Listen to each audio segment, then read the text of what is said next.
നമസ്കാരം. നവീൻ ബാബുവിന്റെ കുടുംബം, നവീൻ ബാബുവിന്റെ മരണം ഇപ്പോൾ അന്വേഷിക്കുന്ന രീതി ശരിയല്ല എന്നും അതുകൊണ്ട് ശരിക്കും അന്വേഷിക്കണമെന്നും അന്വേഷണം നടക്കണമെന്നും അതിന് ഇപ്പോഴത്തെ അന്വേഷണ ഏജൻസി പോരാ, കേരള പോലീസ് പോരാ എന്നും പറഞ്ഞുകൊണ്ട് ഹൈക്കോടതിയിലേക്ക് പോയിട്ട് ഏതാനും ദിവസമായി.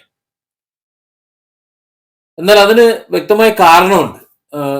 മുമ്പ് പാർട്ടി സെക്രട്ടറി നവീൻ ബാബുവിന്റെ മരണം കഴിഞ്ഞ ഉടനെ CPM പാർട്ടി സെക്രട്ടറി പറഞ്ഞത് മരണം നിർഭാഗ്യകരമാണ്. അദ്ദേഹം ഒരു കറകളഞ്ഞ സത്യസന്ധനായ ഒരു ഉദ്യോഗസ്ഥനാണ്. അദ്ദേഹത്തിന്റെ മരണം അതുകൊണ്ട് പാർട്ടിക്കും അതുപോലെ ഈ സംസ്ഥാനത്തിനും എല്ലാം, അദ്ദേഹം ഒരു CPM അനുഭാവിയാണല്ലോ, അതുകൊണ്ട് പാർട്ടിക്കും അതുപോലെ മറ്റുള്ളവർക്കും എല്ലാം ഈ സംസ്ഥാനത്തിനും ഒക്കെ വലിയ നഷ്ടമാണ്.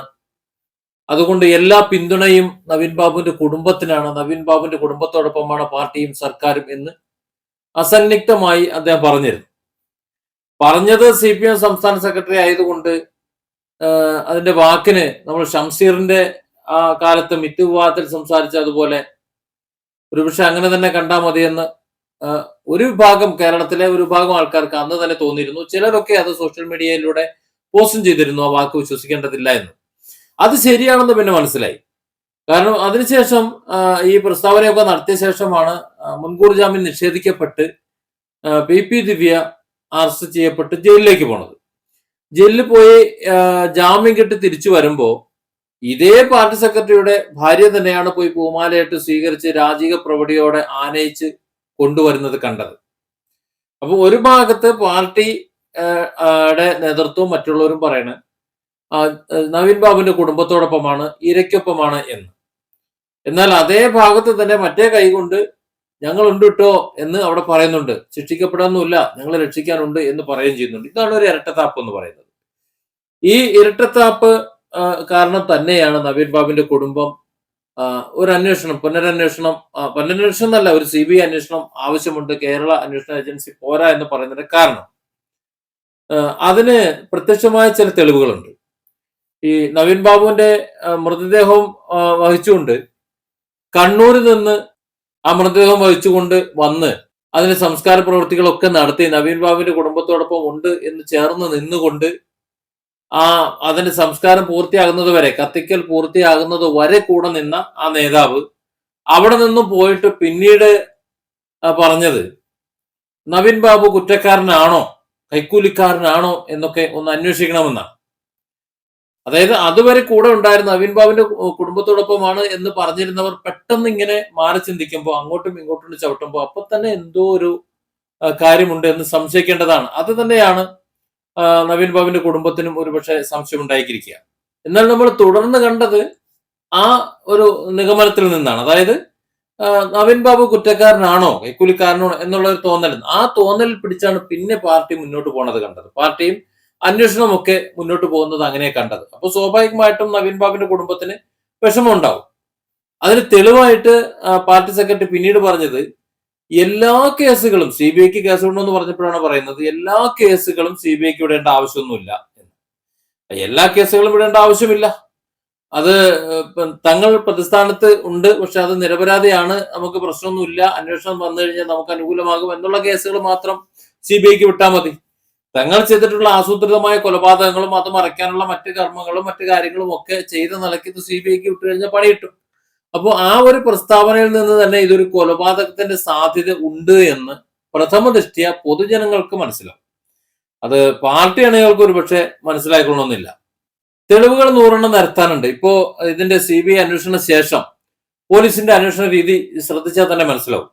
അതുവരെ ഒച്ചഴിയും വേഗത്തിൽ നടന്നിരുന്ന, അല്ലെങ്കിൽ വേണോ വേണ്ട എന്ന യദു കൊടുത്ത KSRTC ഡ്രൈവർ കേസിൽ ഉള്ള നടപടി പോലെ ഒച്ചടിയും വേഗത്തിൽ ഒന്നും അന്വേഷിക്കാതെ, കളക്ടറുടെ മൊഴിയെടുക്കാതെ, ആരുടെ മൊഴിയെടുക്കാതെ, പ്രത്യേകിച്ച് ഒന്നും നോക്കാതെ നടക്കുകയായിരുന്ന ആ അന്വേഷണ വിഭാഗം കോടതി കേസ് ഡയറി ചോദിച്ച ശേഷം, അതായത് CBIക്ക് വിടണോ വേണ്ടയോ എന്ന് തീരുമാനിക്കാൻ വേണ്ടി നിലവിൽ പോലീസിന്റെ അന്വേഷണം എങ്ങനെയാണ് നടക്കുന്നതെന്ന് കോടതിക്ക് അറിയണമല്ലോ. ആ കേസ് ഡയറി ചോദിച്ചതിന് ശേഷമുള്ള നടപടി, പോലീസിന്റെ നടപടി ഒന്നുകൊണ്ട് മാത്രം മതി ഇതൊരു കൊലപാതകമാണെന്ന് സംശയിക്കാൻ. പിന്നീട് കളക്ടറുടെ മൊഴി വളരെ പെട്ടെന്ന് എടുക്കുന്നു, ബാക്കിയുള്ള മൊഴികൾ എവിടെയൊക്കെ അന്വേഷിക്കേണ്ട റിപ്പോർട്ട് തയ്യാറാക്കുന്നു, എന്തൊക്കെ എടുക്കാൻ പറ്റുമോ അത് മുഴുവൻ അവർ സംഘടിപ്പിക്കുന്നുണ്ട്. പക്ഷെ അവിടെ ശ്രദ്ധിക്കേണ്ട ഒരു കാര്യം, നവീൻ ബാബുവിന്റെ മരണം കൊലപാതകമാണോ അല്ലയോ എന്ന രീതിയിൽ ഒരു അന്വേഷണം അല്ല നടക്കുന്നത്. നവീൻ ബാബുവിന്റെ മരണം ആത്മഹത്യ തന്നെയാണ് എന്നതിൽ ഊന്നി അതിൽ ഉറച്ചു നിന്നുകൊണ്ട് അന്വേഷണം നടത്തി അതിന്റെ റിപ്പോർട്ട് സംഘടിപ്പിക്കുന്ന ഒരു തിരക്കിലാണ് ഇപ്പോൾ അന്വേഷണ ഏജൻസി. നവീൻ ബാബുവിന്റെ മരണം കൊലപാതകമാണോ എന്ന് പോലീസ് സംശയിക്കുന്നേ ഇല്ല. പക്ഷെ ജനം സംശയിക്കുന്നതിന്, അല്ലെങ്കിൽ നവീൻ ബാബുവിന്റെ കുടുംബം സംശയിക്കുന്നതിന് വളരെ വ്യക്തമായ കാരണമുണ്ട്. വളരെ പെട്ടെന്നാണ് ഇൻക്വസ്റ്റ് നടപടികൾ പൂർത്തിയായത്, അതുപോലെ പോസ്റ്റ്മോർട്ടം നടപടികൾ പൂർത്തിയായത്. ആ പോസ്റ്റ്മോർട്ടം നടപടി പോസ്റ്റ്മോർട്ടം നടത്തിയതാകട്ടെ പി ദിവ്യയുടെ ഭർത്താവ് ജോലി ചെയ്യുന്ന ആശുപത്രി, അതുപോലെ നമ്മുടെ വില്ലൻ ഉണ്ടല്ലോ പ്രശാന്ത്, അദ്ദേഹം ജോലി ചെയ്യുന്ന ആശുപത്രി, ഇവർക്കൊക്കെ സ്വാധീനമുള്ള അതേ ആശുപത്രി, അവിടെ വെച്ച് ഒരു പോസ്റ്റ്മോർട്ടം ധൃതി പിടിച്ച്, അതും നവീൻ ബാബുവിന്റെ കുടുംബത്തിന്റെ ആരുടെ സമ്മതമോ സാന്നിധ്യമോ ഇല്ലാതെ, ആരും ഇല്ലാത്ത സാഹചര്യത്തിൽ ഇൻക്വസ്റ്റ് നടപടികളും പോസ്റ്റ്മോർട്ടം പൂർത്തിയാക്കി വളരെ ധൃതി പിടിച്ച് അവിടെ നിന്ന് പത്തനംതിട്ടയിലേക്ക് കൊണ്ടുവന്ന് അതിലും വലിയ ധൃതിയിൽ അത് കത്തിച്ച് കളയാൻ വേണ്ടി ഒരു ശ്രമം നടത്തുമ്പോൾ സ്വാഭാവികമായിട്ടും സംശയിക്കണം ഇതൊരു കൊലപാതകമാണ് എന്ന്. അത് തന്നെയായിരിക്കണം നവീൻ ബാബുവിന്റെ കുടുംബത്തിനും പിന്നീട് ആലോചിച്ചപ്പോൾ മനസ്സിലായിട്ടുണ്ടാകുക. ഇപ്പൊ നവീൻ ബാബുവിന്റെ കുടുംബം CPM അനുഭാവികളാണ്. അവര് സർക്കാരിനെതിരെ തിരിയില്ല എന്നൊരു പക്ഷേ സർക്കാർ വിചാരിച്ചിട്ടുണ്ടാവും. ഇത് അന്വേഷണം ഇങ്ങനെ ഒച്ചടയും വേഗത്തിൽ നടത്തി അത് കുറെ കഴിയുമ്പോൾ ആറിയ കഞ്ഞി പഴങ്കഞ്ഞി, അങ്ങനെയാണല്ലോ പറയാ, പഴഞ്ചോറായി മാറാന്ന് പറഞ്ഞു. തലേദിവസം ചോറ് പിറ്റന്നാപ്പോ പഴഞ്ചോറായില്ലേ. ഇപ്പൊ കുറെ കഴിഞ്ഞ് മാധ്യമങ്ങളും ഒക്കെ മാറി. ഇപ്പൊ അറിയാലോ നവീൻ ബാബുവിന്റെ മരണവുമായി ബന്ധപ്പെട്ട് വാർത്തകൾ മീഡിയകളിലും സോഷ്യൽ മീഡിയയിലും ഒക്കെ നിറഞ്ഞു നിന്നതാണ്. അതൊക്കെ മാറി ഇപ്പോ അതൊക്കെ അണഞ്ഞു നിൽക്കുന്ന ഒരു സാഹചര്യത്തിലേക്ക് പോയി. ഓരോ വാർത്തകളും അങ്ങനെയാണ്. അത്തരത്തിൽ അണഞ്ഞു പോകുന്ന സമയത്ത് പിന്നീട് അത് സാവകാശവാദം അവസാനിപ്പിച്ച് അത് ആത്മഹത്യയിൽ എത്തിച്ച് പി ദിവ്യക്ക് ഒരു ആത്മഹത്യാ പ്രേരണ കുറ്റമൊക്കെ ചാർത്തി കൊടുത്തു. പിന്നെ അന്ന് അത് ആശുപത്രിയിൽ നിന്ന് ഊരി രക്ഷപ്പെടുന്ന രീതിയിലേക്ക് അത് കൊണ്ടുവന്നൊക്കെ ചെയ്യാമെന്ന് ഒരു പക്ഷെ കരുതിയിട്ടുണ്ടാവും. അപ്പോൾ CBI അന്വേഷണം നടത്തണം എന്ന് ആവശ്യപ്പെട്ടുകൊണ്ട് നവീൻ ബാബുവിന്റെ കുടുംബം കോടതിയിലേക്ക് പോയി കഴിഞ്ഞാൽ, ഇനി കോടതി എങ്ങാനും CBI അന്വേഷണം പ്രഖ്യാപിച്ചു കഴിഞ്ഞാൽ കുടുങ്ങുന്നതാണ് പാർട്ടി, സർക്കാർ, എല്ലാവരും കുടുങ്ങും. കാരണം ഇത് കേവലം ഒരു കൈക്കൂലി കേസോ മറ്റെന്തെങ്കിലും ആണോ എന്ന് ധരിക്കേണ്ടതില്ല. അതിനുവേണ്ടി ആരും ഇത്തരം വലിയൊരു ക്രൂരകൃത്യം ചെയ്യുമെന്ന് കരുതാനും പാടില്ല. ഇവിടെ 2 ദിവസം കൊണ്ട് വിവരം അറിയും എന്ന് പി ദിവ്യ പറഞ്ഞിരുന്നു. ആ 2 ദിവസം കൊണ്ട് വിവരം അറിയും എന്നത് കൊന്ന് നിന്നെ ശരിയാക്കി തരും, വേറെ കാര്യങ്ങൾ ഉണ്ടാവുമല്ലോ. അതുകൊണ്ടാണ് നവീൻ ബാബു അസ്വസ്ഥനാകുന്നത്. നിന്നെ ശരിയാക്കി തരും എന്ന് പറയുമ്പോൾ നമ്മളൊക്കെ കരുതിയത് ഒരു പക്ഷെ പിന്നീട് ഇത് സംബന്ധിച്ച് ഒരു സസ്പെൻഷനോ കേസോ വഴക്കോ മറ്റോ ഒക്കെ ആയിട്ട് അദ്ദേഹത്തിന്റെ തുടർന്നുള്ള ജീവിതം, അതായത് ഔദ്യോഗിക ജീവിതം കുളമാക്കാൻ, ദുരന്തമാക്കാൻ വേണ്ടി പി ദിവ്യ ശ്രമിക്കുമെന്നാണ്, അല്ലെങ്കിൽ പാർട്ടി ശ്രമിക്കുമെന്നാണ്. പക്ഷെ അതിലുപരി അദ്ദേഹത്തെ ജീവിതത്തിൽ നിന്ന് തന്നെ, ഈ ഭൂമിയിൽ നിന്ന് തന്നെ യാത്ര അയച്ച് കാണിച്ചു തരും എന്നാണ് ഒരു പക്ഷെ 2 ദിവസം കൊണ്ട് വിവരം അറിയുന്നു ചിന്തിച്ചിട്ടുണ്ടെങ്കിലോ അങ്ങനെ കൂടി ചിന്തിക്കേണ്ട ഒരു സാഹചര്യമാണ് ഇപ്പോൾ ഉള്ളത്. ഏതായാലും അതൊരു കൊലപാതകമാണ് എന്നാണ് ഏറ്റവും കൂടുതൽ ഇന്ന് മലയാള സമൂഹം വിശ്വസിക്കുന്നത്.